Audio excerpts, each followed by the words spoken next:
celebrating and congratulating Mathrubhumi on its 100th year. I'm told it was started in 1923, am I right?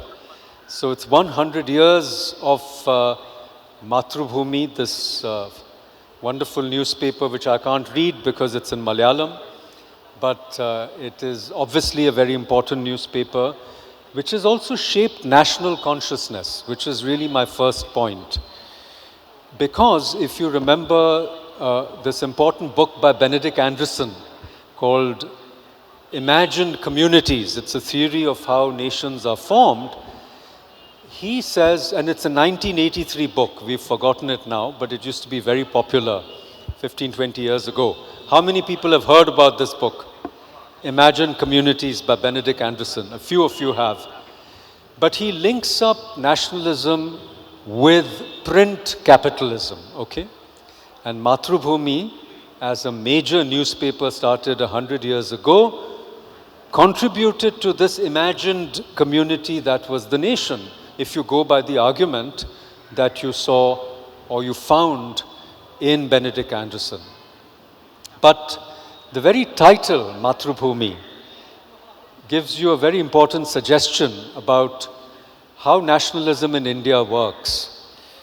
Because, as you know, the terrain of nationalism is not even. It's full of contradictions, as well as antinomies, and you might even say paradoxes. So my talk might even be called the paradoxes of nationalism.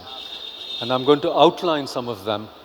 But the first one of these, as you can well imagine from my hint about Mathrubhumi, is that this is a nation not of patriots, but of matriots, right? So in a way, there is already an internal discussion, tension. Yeah, is that okay? Are you saying something? Oh, the book is up? Yeah, okay. I wanted to show you the cover of my book. They'll bring it up. So the point was that there's already a tension between matriots and patriots, as it were. And you prefer me to sit or to stand? What would you prefer?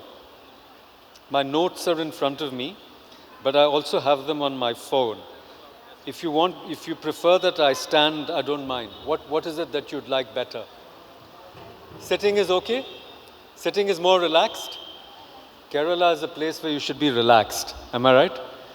Not anxious like Delhi, I hope. So, matriotism and imagination, as it were, is my first point, and I wanted to talk about this internal tension between matriotism and patriotism. And even if you read Savarkar's Hindutva, Essentials of Hindutva, 1923, which he wrote in or at least conceived of in the Andaman's jail, it is interesting how he mentions motherland 16 times and fatherland 25 times, and how he uses these words, sometimes interchangeably, sometimes in a different sense. So I just want you to keep that in your mind, and we'll come back to that later. But when you think about the nation as an imagined community, some might think that it's artificial, because imagination is artificial. And in a way, when you think about what Benedict Anderson was doing in his own time, is he was dissatisfied with the liberal as well as the Marxist ideas of how nations evolved, right? And that's why he came up with the idea of imagination and print capitalism. And yet, the two of them, imagination on the one hand and print capitalism on the other, are also in tension. Because print capitalism implies the movement of modernity, which is almost irrevocable, you know, it is an inevitable march. As Marx himself said in his dispatches on India in the New York Herald Tribune, I'm sure many have read it, they're really worth reading, where he considers British colonialism to be one of the worst systems of exploitation that India had ever known, worse even than the Mughal or the prior to the Mughal exploitation of India by invaders, But he thinks that there's nothing to do to stop it because it's the march of history. So you'll see that trajectory, the inevitability of modernity, the march of history, okay?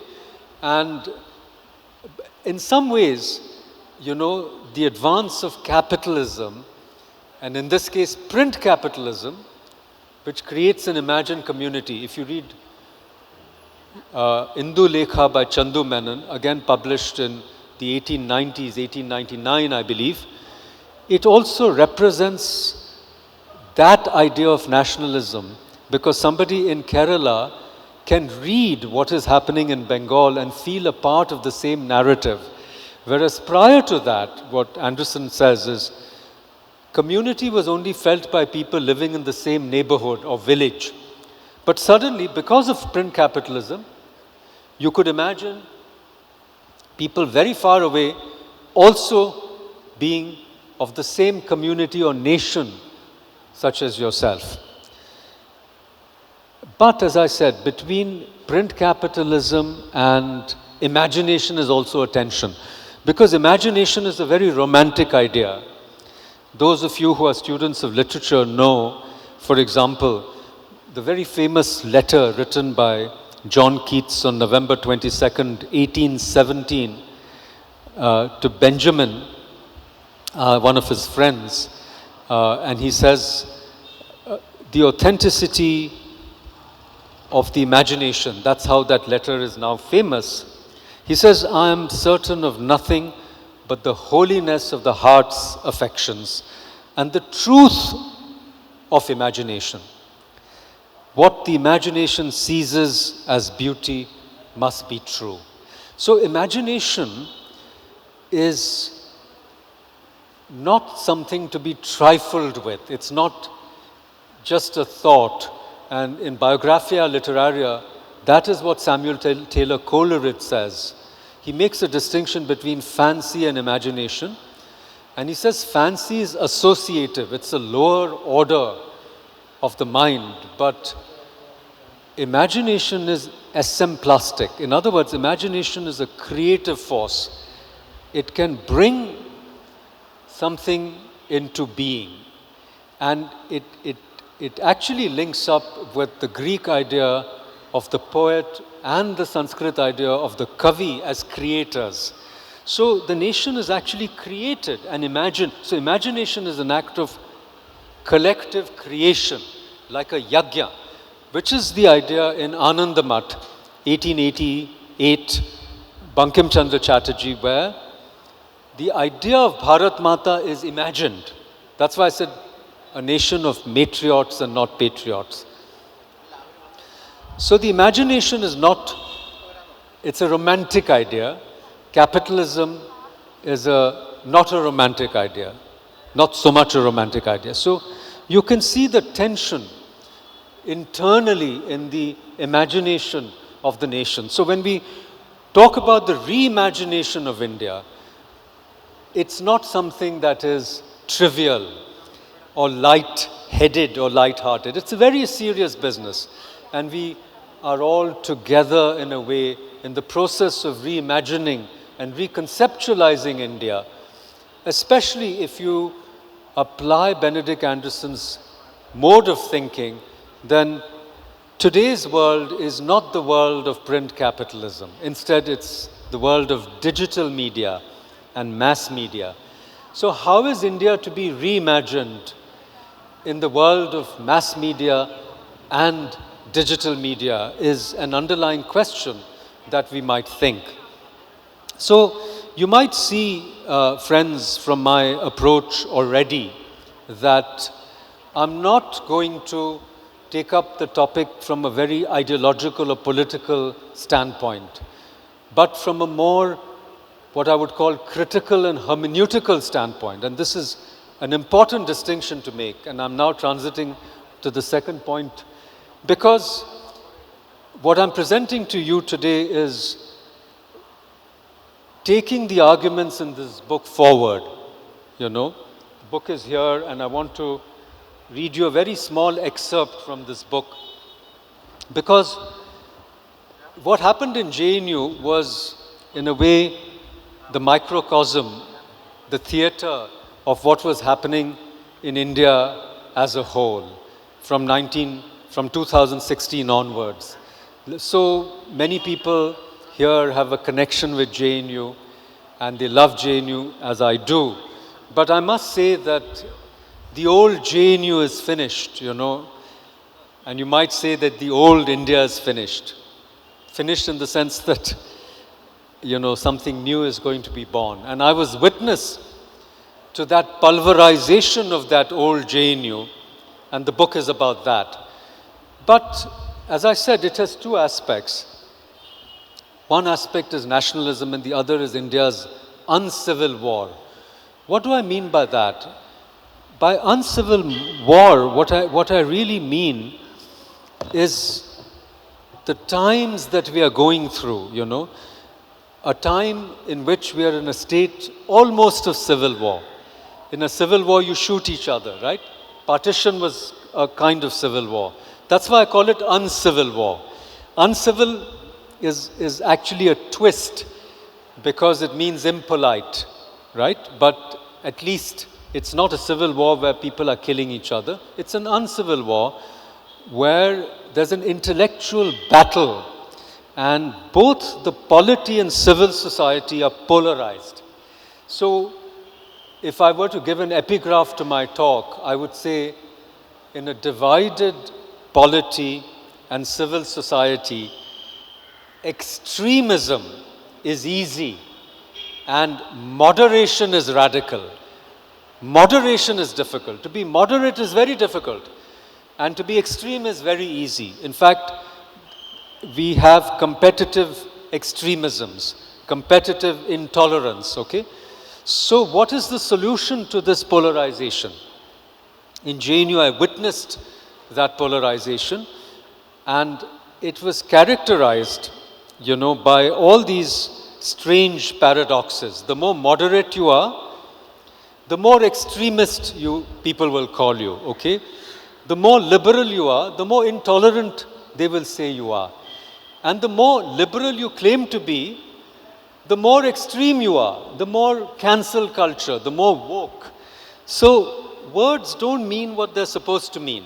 So if liberalism means that you accept many points of view, then it's the absolute opposite of the cancel culture.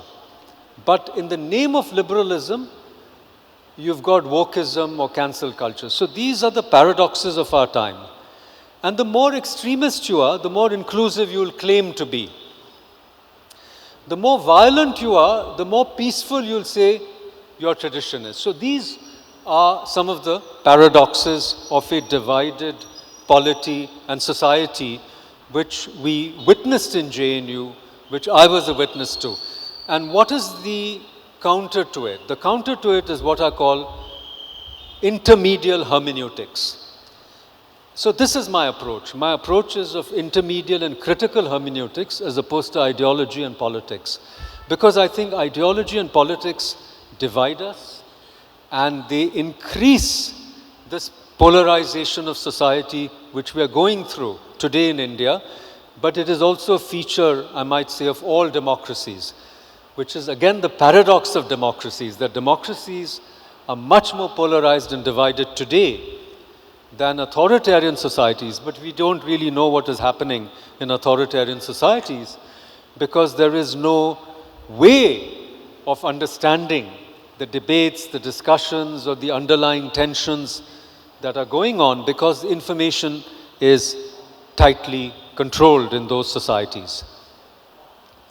So, in a state of uncivil war, what you need is not politics or ideology, but hermeneutics, right?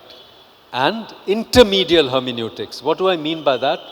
I define it here. I'm going to read you a little excerpt from the book, but you're welcome to take a look yourself. So it's intermedial to begin with. In other words, it mediates between two extremes. And it is remedial in the end. Remedial in the sense that it heals. It heals the fissures, the divisions, and the fractures in society. So I'll just read you an excerpt, and then we can actually illustrate it. You know, when we apply it to contemporary situations. Today we feel encircled by hostility, much of it in fact generated by our own ineptitude and actions. Now, I didn't say this, this is a quotation. How true this statement rings today. It was made in Indian science and technology in the 18th century by the famous Gandhian and independent scholar Dharampal. So this statement was made many years ago, but it still rings true today.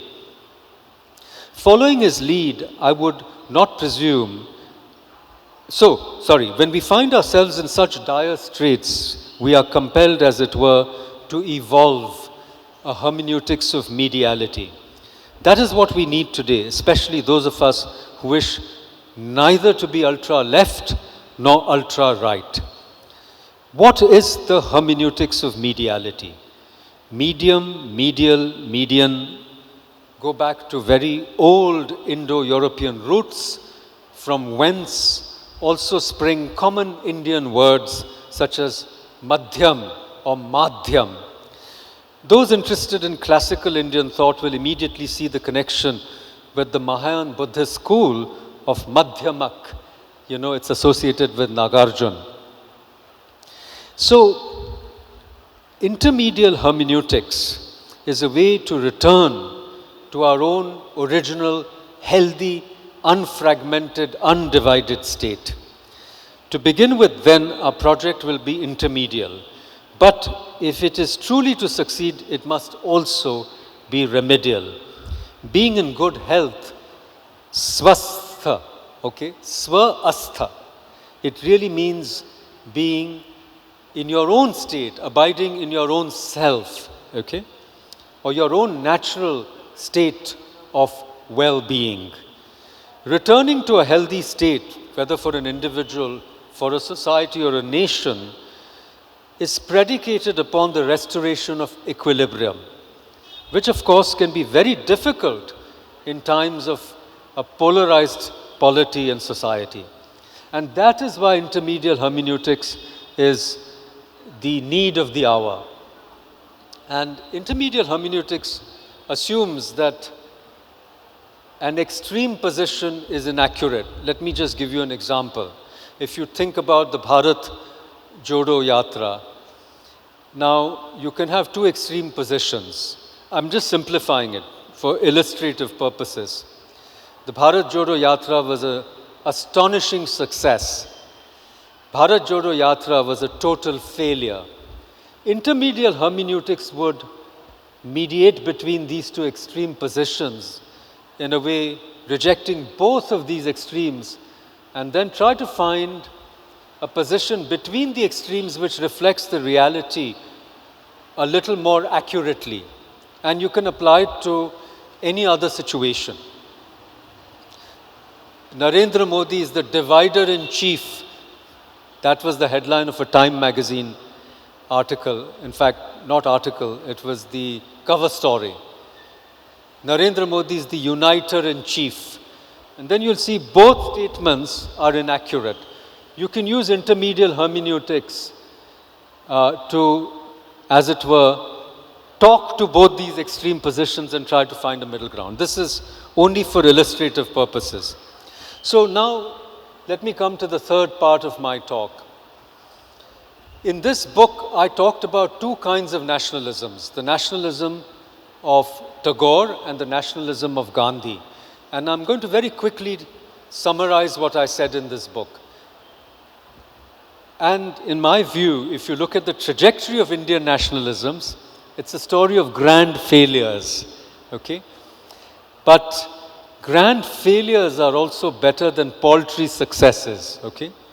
So if you look at the works of Tagore, he was a critic of nationalism. He wrote his famous lectures on nationalism in 1917 when he was invited abroad to Japan. And then his lectures were so unpopular. Of course, the First World War had broken out, and the British had sent their spies behind him to ask and to report back what Tagore was saying. So those who read Tagore's lectures in a very naive way think that he was an anti-nationalist. He was not. He was a kind of non-nationalist.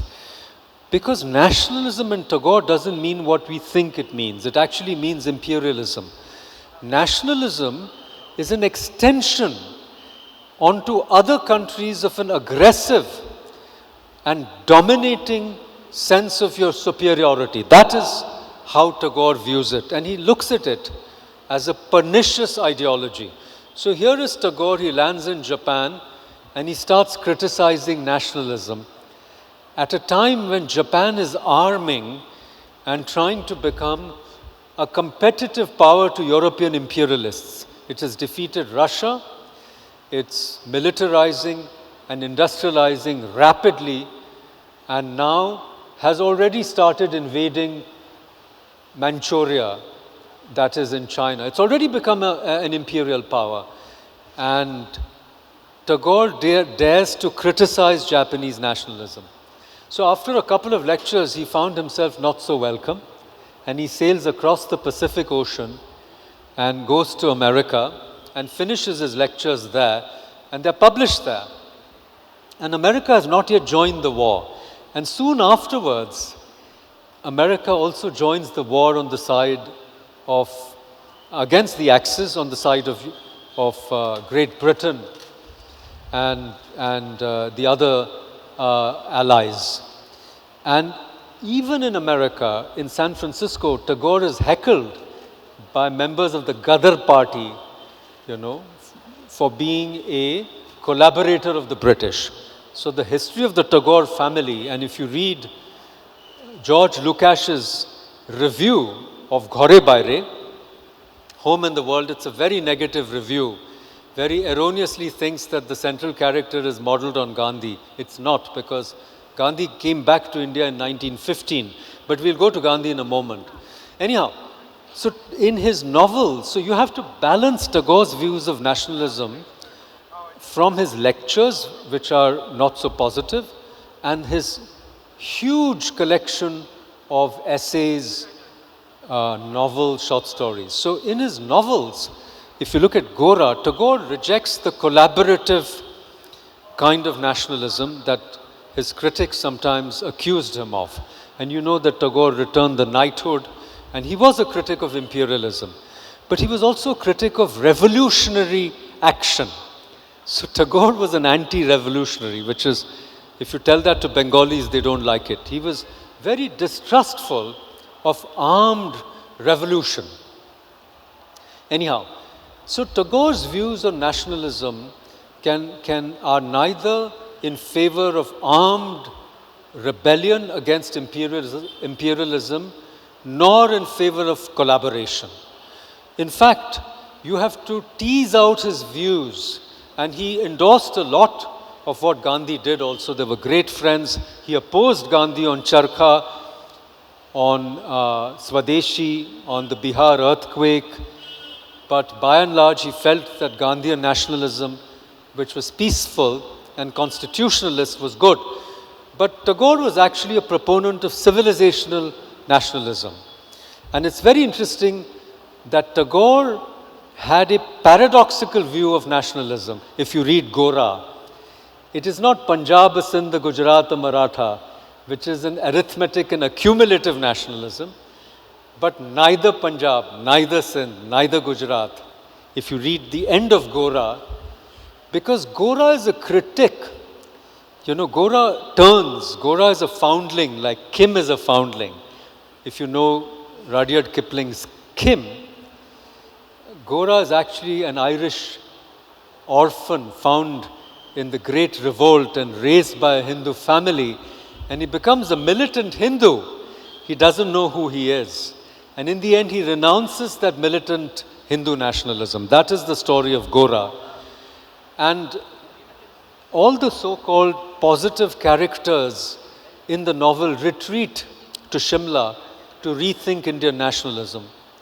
And Annapurna becomes this image of Mother India because she welcomes everyone. The non-Indian, non-Hindu orphan of Irish parentage, the lower caste, the Muslim, the upper caste. For her, all are her children. So I think of Tagore's nationalism in Gora as a neti, a subtractive nationalism, which is civilizational and Indian without very strong regional or linguistic identity. So we leave that for a moment. Then we come to Gandhi. Again, we should skip a bit. But I wrote another book called The Death and Afterlife of Mahatma Gandhi. But if you read Hind Swaraj, 1909, which is also the year that Savarkar wrote the first Indian War of Independence, interestingly. But Gandhi's idea of Swaraj is also civilizational. But Gandhi wanted two things more than anything else. He wanted Hindu-Muslim unity, he wanted the removal of untouchability, and he wanted freedom without a violent uprising against the British. And in a way, Gandhi failed, in a very sad way. And I tried to show that in my book, The Death and Afterlife of Mahatma Gandhi, because Gandhi could not prevent the partition of India, okay? So, in a sense, the Gandhian project was also civilizational, but also ended in failure, because the formula for Hindu-Muslim unity was not acceptable to the Muslim League and to others. And there was a huge bloodbath, as all of us know. So, now let me come to the third part of my talk, and I'll try to finish in another 10 minutes so that we can have an interaction. And that takes off from where this book ended.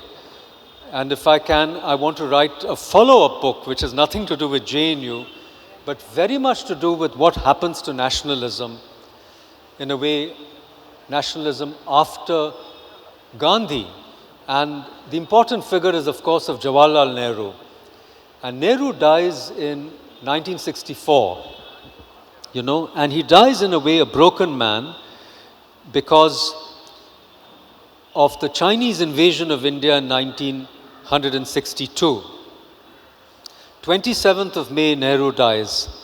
And there is a little JNU connection because three great institutions with which I'm associated were created in that small transition when Lal Bahadur Shastri was our Prime Minister, which is, you know, after Nehru died in May 1964, and when Shastri died on 11th of January 1966 in Tashkent.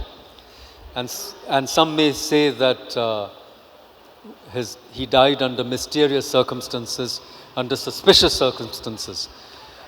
But the point is, three great institutions, including JNU. The JNU Act was put up in the Parliament, in the Lok Sabha on the 16th of November, 1966.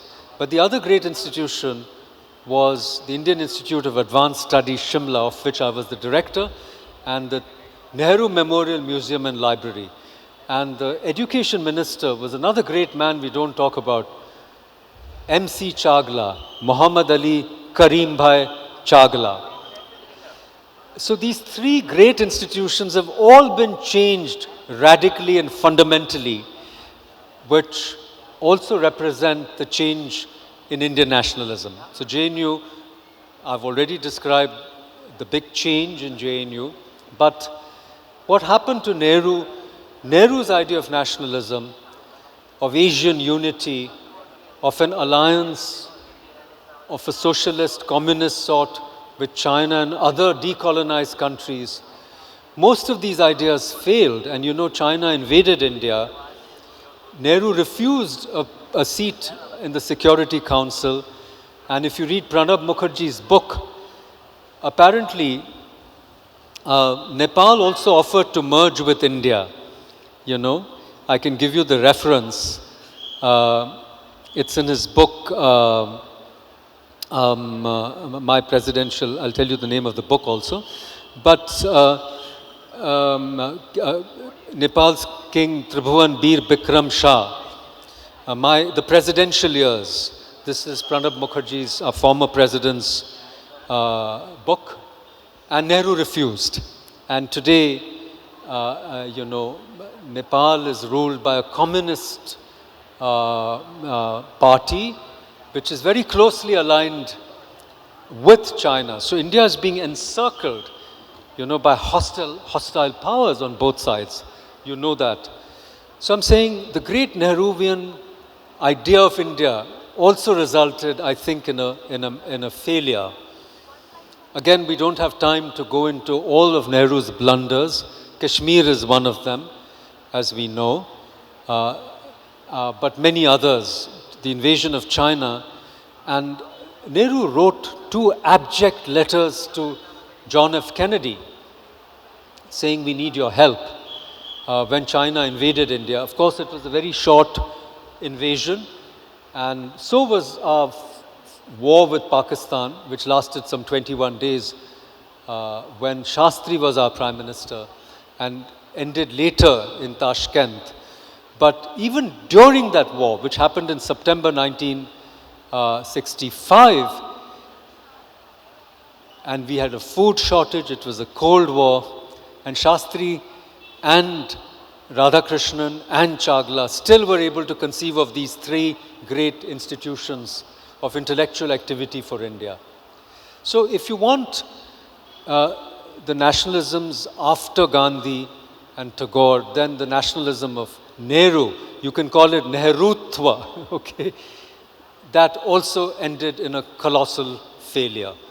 Then you move on to Indira Gandhi and her tilt towards the Soviets. Maybe it began in Tashkent. At least the needle of suspicion points there.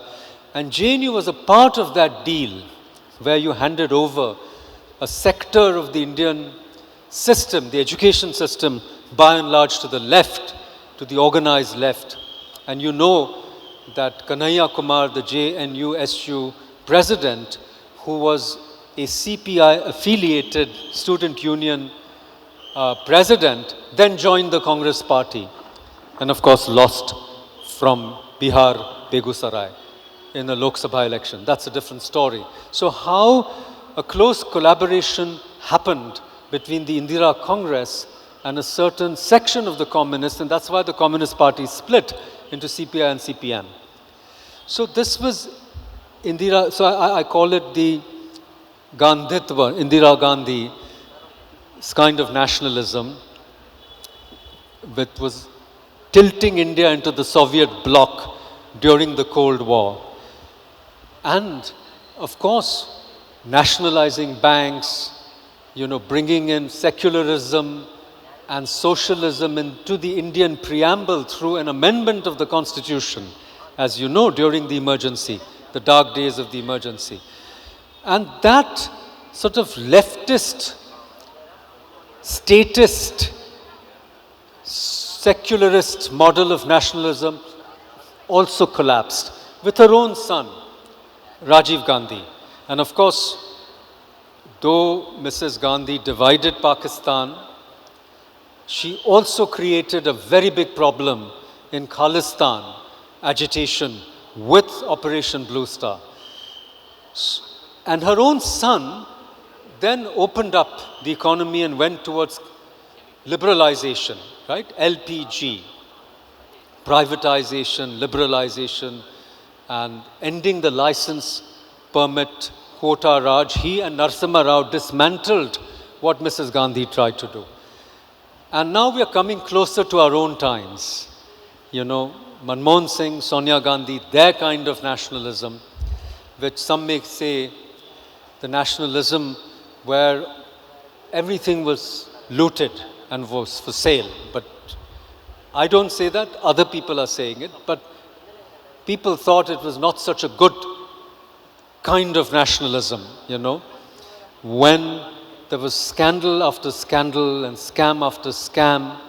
And in a sense, you might say that, you might ask, why do you have to do Bharat Jodo? Because somebody did the Bharat Todo before.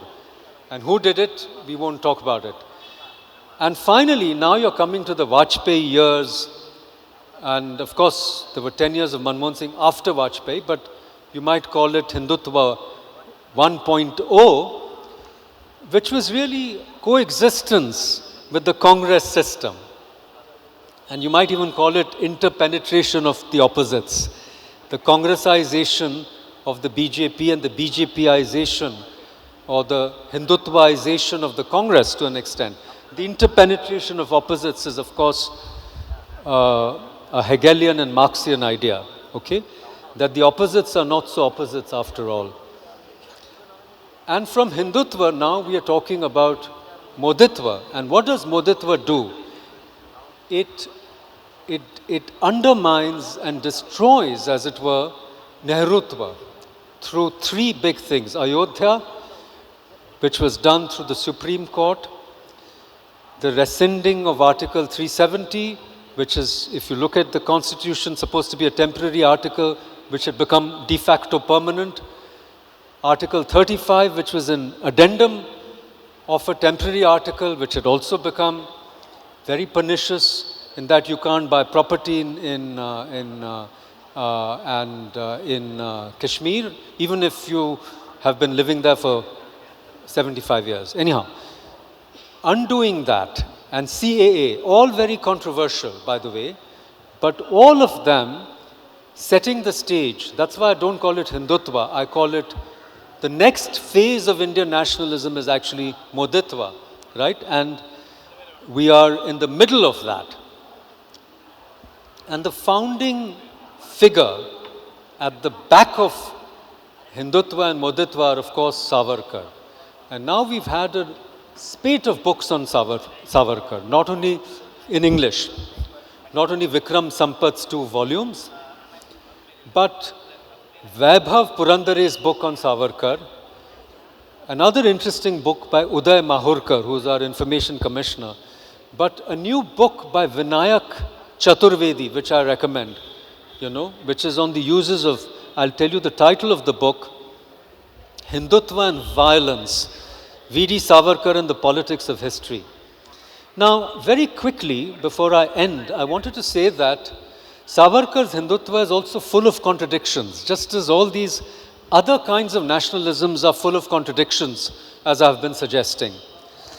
And the big contradictions, as it were, in Savarkar's Hindutva have to do with the very definition, of who constitutes a Hindu. And in addition to that, a very deep shift in Savarkar from the War of Independence, where he was still hoping for a Hindu-Muslim unity, to after Khilafat and after the Andamans, a changed Savarkar who is still unable to define what citizenship is, right? Who, on the one hand, the paradox of Savarkar is accepting the Aryan invasion theory, which would then say that there are no autochthonous people in India, and then yet saying that you have to be born an Indian to be a Hindu. And he gives some rare exceptions, Sister Nivedita, Annie Besant, if you read his book. So the contradictions of Savarkar's Hindutva have not been resolved in the Moditva phase of Indian nationalism. So, to conclude, the contradictions, as it were, of Indian nationalism continue. And I might end by pointing to a very interesting discussion on the civilization state, because I want to return to that, because I think the common thread is that India must find its own idea of nationhood. It cannot be a copy of European or imported nationalism, which is either ethnic or civic nationalism. And in a way, Savarkar's Hindutva is a form of the romantic ethnic nationalism, which is impossible fully or properly, in my view, to define accurately. So it is tying back into European ideas even while trying to break free from them. And Nehru's ideas of civic nationalism is very much a part of a European kind of nationalism.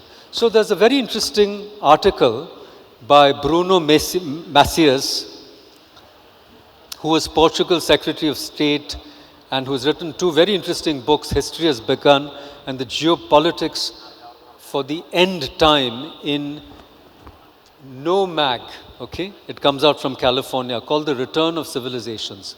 So he takes the position that Huntington pretended or claimed to talk about civilizations, but was actually talking about identities. And these are two completely different things, okay? So Bruno Messias is saying the civilization state is back, and it's a more enduring form of nationalism and statehood. Yeah, so I'll have about 10 minutes for questions. So I'm just ending up, because there's a debate between Bruno Macias and Shashi Tharoor, who is one of your own, 3 times MP, and my college senior. And it's a very interesting conversation which I recommend to you. And this is what Shashi Tharoor says: identity politics, which derives often from civilization and cultural factors, remains ineluctably opposed to liberalism. Now, a lot of my friends say they don't understand Shashi Tharoor because his English is so complicated. So let me simplify it for you. He says that the very concept of a civilization state is profoundly illiberal. Okay? So let me end there and put this question to you, which is that, is India as a civilizational state the reimagination of Indian nationalism that we want? Or are we going to remain in some kind of recolonized or recolonial mode of civic nationalism, which Shashi Tharoor endorses, or a neo-Savarkarite Hindutva, which some of the people in the ruling regime are now endorsing? And I just want to say one last thing before I forget, that Uday Mahurkar's book on Savarkar is very interesting, because he says that Savarkar is not the father of our nation. Savarkar should be the father of strategic thinking, which is to understand Shatru Bodh, what your enemies are thinking. And the enemy here is, of course, the ideology that created Pakistan, which still wants to bleed India with 1,000 cuts. I mean, that is Uday Mahurkar's argument, okay?